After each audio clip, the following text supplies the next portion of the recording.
உலைக்களம் நேயர்களுக்கு வணக்கம். நம்முடைய சேனலை சப்ஸ்கிரைப் பண்ணாத நண்பர்கள் சப்ஸ்கிரைப் பண்ணுங்கள்.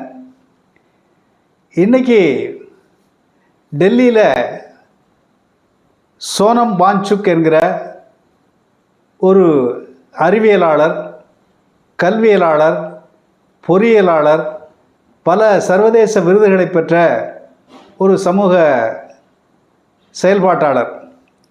அவர் 21 நாள் உண்ணாவிரதம் இருந்து இன்றைக்கி வலுக்கட்டாயமாக போலீஸால் மருத்துவமனைக்கு கொண்டு செல்லப்பட்டிருக்கிறார். அது குறித்து சில செய்திகளை தான் இந்த வீடியோவில் நம்ம பார்க்க போகிறோம். நண்பர்களே, கரப்பாம்பூச்சி Janata party, cockroach Janata party அப்படின்னு சொல்லி ஒரு கட்சி திடீர்னு முளைச்சதை நாமெல்லாம் பார்த்துருக்கோம். அது உச்சநீதிமன்ற நீதிபதி ஒரு திமிர்த்தனமாக பேசிய ஒரு பேச்சுக்கு எதிர்வினையாக சமூக ஊடகங்களில் உருவான ஒரு கட்சி. அது இவ்வளோ பரபரப்பாக போகும்னு பலருக்கு தெரியாது.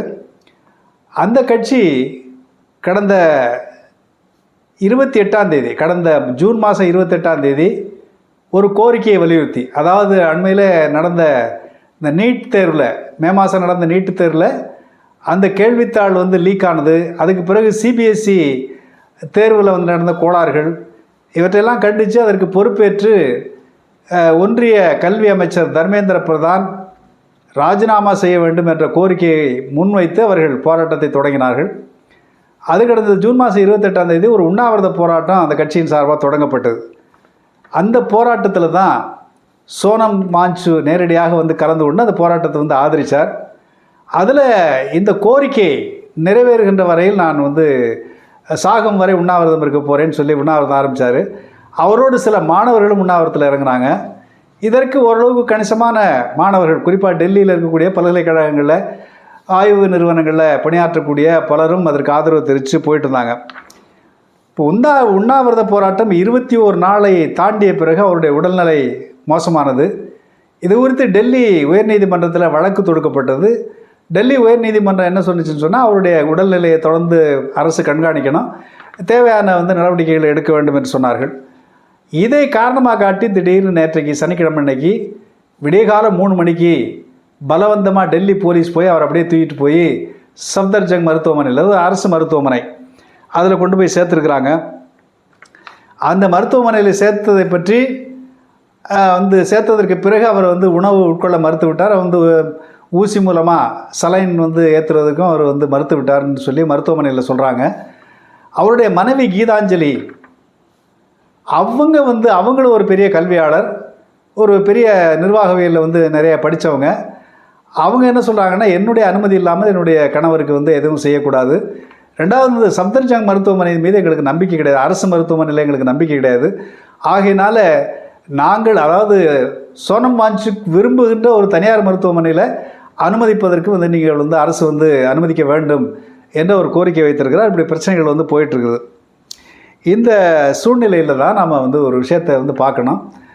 இப்போ இவ்வளோ பெரிய இந்தியாவில் ஒரு உலக அளவில் பாராட்டப்பட்ட ஒரு சுற்றுச்சூழல் செயல்பாட்டாளர், ஒரு பெரிய அறிவியலாளர், பொறியியலாளர், இப்படி பல்வேறு தகுதிகளை கொண்ட அவர் இந்த கோரிக்கையை வலியுறுத்தி போராட்டம் நடத்துகிறாரு. ஆனால் தேசிய ஊடகங்கள் என்று சொல்லப்படுகின்ற, மெயின் ஸ்ட்ரீம் மீடியான்னு சொல்லப்படுகிற எந்த மீடியாவும் அதை பெருசாக கண்டுக்கலை. இதே நீங்கள் பார்த்தீங்கன்னு சொன்னால், 2011 அண்ணா ஹசாரேன்னு ஒரு ஆளை இறக்கி விட்டானுங்க. அந்த ஆள் மகாராஷ்டிரா மாநிலத்தில் ஒரு கிராமத்தில் ஒரு பஞ்சாயத்து போர்டு தலைவர் மாதிரி, அந்த உள்ளூர் அளவில் பஞ்சாயத்து பண்ணிக்கிட்டு உள்ளூர் மக்களுக்கு தலைவராக இருந்தக்கூடியவர், இப்போ இராணுவத்தில் பணியாற்றியவர் என்று சொன்னார்கள். அப்போ என்ன பண்ணாங்கன்னு சொன்னால், கிரண் பேடி, இந்த நம்முடைய அரவிந்த் கெஜ்ரிவால், இந்த மாதிரி ஆட்களெல்லாம் சேர்ந்து அவரை கொண்டு உண்ணாவிரதத்தில் உட்கார வச்சு அதை பெரிய பிரச்சாரமாக மேற்கொண்டார்கள். அப்போ அதுக்கு பின்னால் பிஜேபி, ஆர்எஸ்எஸ் பின்னால் நின்று வேடிக்கை பார்த்தது, பின்னால் நின்று தூண்டி விட்டது.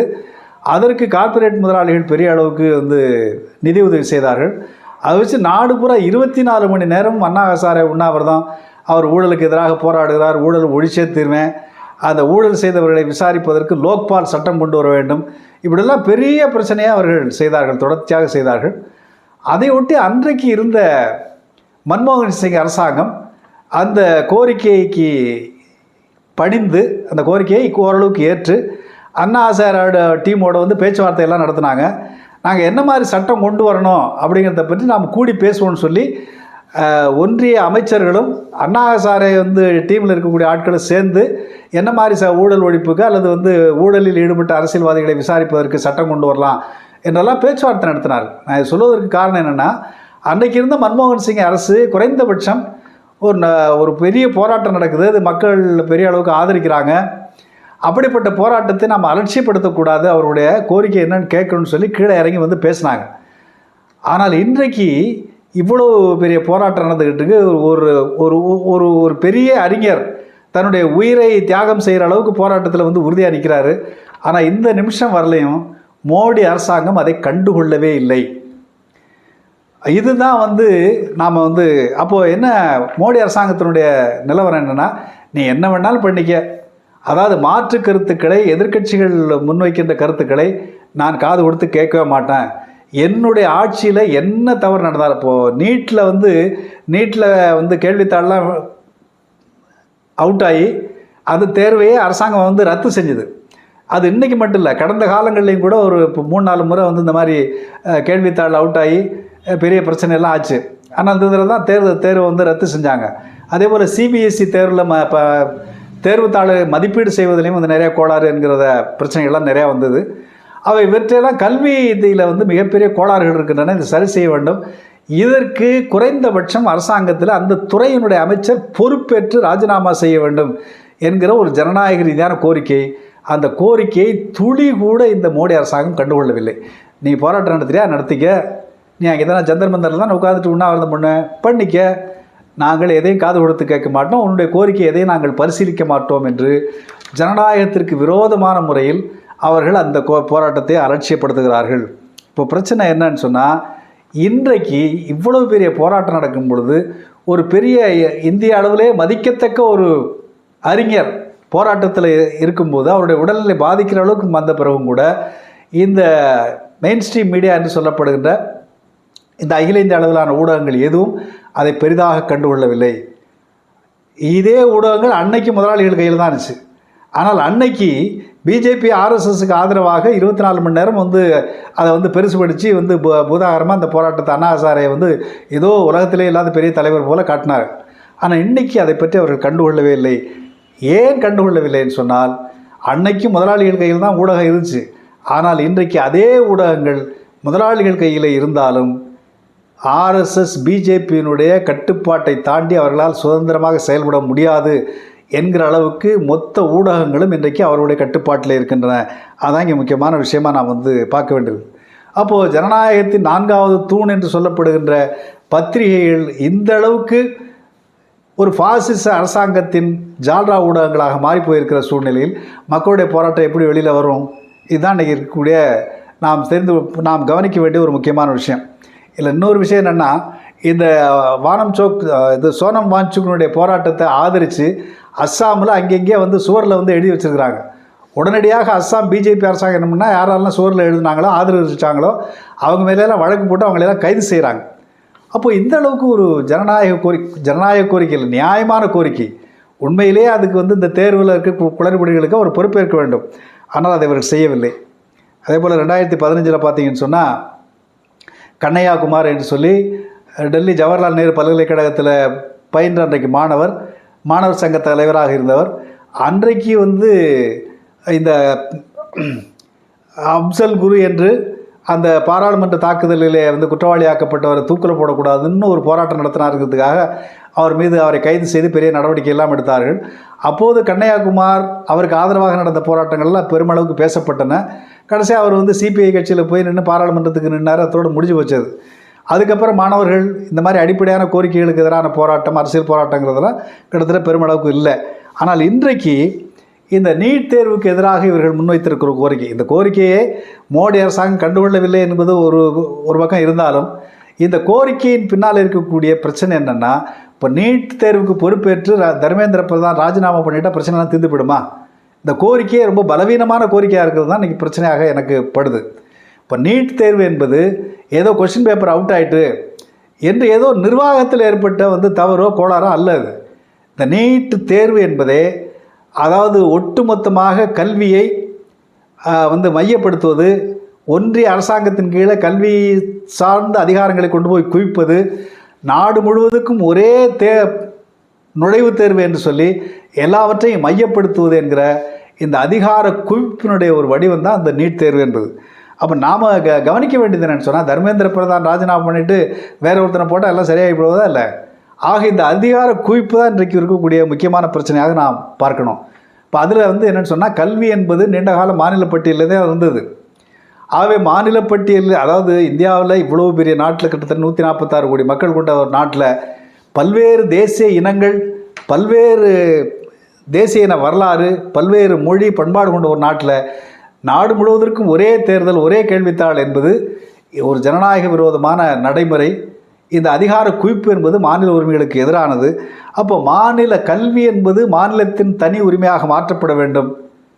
கல்வி என்பது முழுக்க முழுக்க மையப்படுத்தப்படக்கூடாது என்கிற கோரிக்கையின் வழியாகத்தான் அந்த பிரச்சனை அணுகணுமே தவிர, நீங்கள் கேள்வித்தாளெலாம் அவுட் ஆகிடுச்சு, அதுக்கு பொறுப்பேற்று ராஜினாமா பண்ணுங்கிற எளிமையான கோரிக்கை அவர்கள் காதில் விழாது மட்டுமல்ல, அந்த கோரிக்கையை ஒரு கால அரசாங்கம் ஏற்றுக்கொண்டு நிறைவேற்றினால் கூட பெரிய மாற்றங்கள் வந்து வரப்போகிறது. தர்மேந்திர பிரதானை மாற்றிட்டு இன்னொரு பிரதானம் வரப்போகிறார், அவ்வளோதான். அவை இந்த நிலையில் தான் நாம் இந்த பிரச்சனையை அணுக வேண்டும். அவை இன்றைக்கி நாம் பார்க்க வேண்டிய பிரச்சனை என்னென்னா, இப்போது ஒரு இணையதளத்தின் வாயிலாக அல்லது சமூக ஊடகங்களின் வாயிலாக ஒரு விளையாட்டாக ஆரம்பிக்கப்பட்ட ஒரு கட்சி, அல்லது ஒரு உச்சநீதிமன்ற நீதிபதியினுடைய திமிர்த்தனமான பேச்சுக்கு எதிர்வினையாக தொடங்கப்பட்ட ஒரு கட்சிக்கு பெருமளவில் வந்து இளைஞர்கள் ஆதரவு தெரிவிக்கிறாங்கன்னா, அதனுடைய காரணம் என்னன்னு சொன்னால், அந்தளவுக்கு சமூகத்தில் வந்து ஒரு சலிப்பும், இந்த ஆட்சி நிர்வாகத்தின் மீது, இந்த ஊழல் மீது, இந்த அடக்குமுறையின் மீது இருக்கக்கூடிய கோபத்தின் வெளிப்பாடாகத்தான் அது இருக்குது. அப்போ அப்படி அந்த மாதிரி விளையாட்டாக ஒரு ஆரம்பிக்கிற கட்சிக்கு வந்து ஒரு தொலைநோக்கான அரசியல் பார்வை இருக்குமான்னு சொன்னால் நிச்சயமாக இருக்க முடியாது. ஆனால் இப்போ இந்த கரப்பாம்பூச்சி ஜனதா கட்சின்னு இவங்க ஆரம்பித்த உடனே இந்த கட்சியை ஆதரிக்கிறேன்னு போட்டு சிபிஐயினுடைய மாணவர் சங்கம், எஸ்எஃப்ஐ, ஏஎஸ்எஃப், அப்புறம் ஏஎஸ்ஏ, டிஎஸ்யூ, இந்த மாதிரி இடதுசாரி மாணவர் சங்கங்கள் பூரா அங்கே போய் ஆதரவு தெரிவிச்சுட்டு இருக்காங்களே தவிர, இந்த பிரச்சனையை அரசியல் ரீதியாக சரியாக கணித்து தீர்மானித்து ஒரு அரசியல் ரீதியான கோரிக்கையை முன்வைத்து போராடுகின்ற மாணவர் சங்கங்களாக இன்றைக்கு இடதுசாரி சங்கங்களே இல்லை. அப்போ இடதுசாரி மாணவர் சங்கங்களுடைய தோல்வி தான் இப்படி இணையதளங்கள் மூலமாக அல்லது வந்து சமூக ஊடகங்கள் வழியாக வரக்கூடிய இந்த அமைப்புகள் ஒரு உப்புச்சப்பற்ற கோரிக்கைகளை முன்வைப்பதும், அதற்காக போராட்டம் என்கிற முறையில் அவர்கள் வந்து அரசியல் நடவடிக்கைகள் வந்து ஒரு பெரிய விளைவை ஏற்படுத்தாத அளவுக்கு அது நீர்த்து போவதுமான வந்து சூழல் வந்து அதுலேருந்து தான் வருது. அப்போ இதை என்னை பொறுத்தவரை நான் எப்படி பார்க்குறேன்னு சொன்னால், இது இந்த நாட்டில் உண்மையிலேயே வந்து அக்கறையோடு செயல்பட வேண்டிய இடதுசாரி மாணவர் சங்கங்கள், அல்லது நீட் தேர்வே கூடாது என்று சொல்லுகின்ற, நீட் தேர்வை ஒழிக்க வேண்டும் என்பதற்காக போராடுகின்ற சட்டம் இயற்றிய திராவிட முன்னேற்றக் கழகத்தினுடைய மாணவர் சங்கம், இப்படி எல்லாரும் இருக்கிறாங்க. ஆனால் யாருமே இதை ஒரு அடிப்படையான மாநில உரிமை பிரச்சனையாக அல்லது இந்தியாவில் இருக்கக்கூடிய ஏழை எளிய மாணவர்களுடைய மருத்துவ கனவை ஒன்றிய அரசாங்கம் பறிக்கிறது, அதை ஒன்றுமில்லாமல் செய்கிறது, இந்த மருத்துவ கல்வி என்பது நீட் வழியாக மருத்துவ கல்வி என்பதே முழுக்க முழுக்க மேட்டுக்குடிக்கான வந்து உரிமையாகவும், அல்லது பணம் இருக்கக்கூடிய தனியார் முதலாளிகள் அல்லது பணக்காரர்கள் படிக்கின்ற படிப்பாகவும், ஏழைகளுக்கு எட்டாத ஒரு கல்வியாகவும் மாற்றுகின்ற ஒரு அடிப்படையான ஒரு மக்கள் விரோதமான வந்து கல்வி முறை தேர்வு முறையினுடைய ஒரு வெளிப்பாடு தான் இந்த நீட் தேர்வு என்பது. அப்போது உண்மையிலேயே நாம் சமூக நீதிக்காக போராடுகிறோம் அல்லது கம்யூனிஸ்டுகள் வந்து அடிப்படை உழைக்கும் மக்களுக்காக போராடுகிறார்கள் என்று சொன்னால், இந்த நீட் தேர்வு முறைக்கு எதிரான போராட்டம் அல்ல, கல்வி என்பது மாநிலங்களுடைய உரிமையாக மாற்றப்பட வேண்டும், அதற்கான போராட்டங்கள் வழியாக மாநில உரிமைகளை மீட்கும் போது மட்டும்தான் நாம் அதிகார குவிப்பையும் தடுக்க முடியும். இந்த கல்வியை மையப்படுத்தி அதை தனியார் முதலாளிகள் கொள்ளையடிப்பதற்கும், இந்த கோச்சிங் சென்டர் என்கிற பெயரால் வந்து ஏராளமான கொள்ளை நடப்பதற்கும், கோச்சிங் சென்டர் வழியாக பணக்காரர்கள் வந்து கேள்வித்தாள்களை திருடி அவர்கள் உயர்கல்வி நிறுவனங்களிலே எளிதாக வந்து இடம் பிடித்துவதற்கான இந்த எல்லா விதமான தில்லுமுல்களுக்கும் இடம் கொடுக்கக்கூடிய இந்த நீட் தேர்வை ஒழித்து கட்ட வேண்டும் என்று சொன்னால், அது கல்வி என்பது மாநில உரிமையாக மாற்றப்பட வேண்டும். அதற்கான போராட்டத்தில் மாணவர் சங்கங்கள் மட்டுமல்ல, பெற்றோர்கள் அமைப்பு மட்டுமல்ல, அரசியல் கட்சிகள் இதில் தீவிரமான கவனம் செலுத்தினால்தான் இந்த பிரச்சனையை தீர்க்க முடியும்.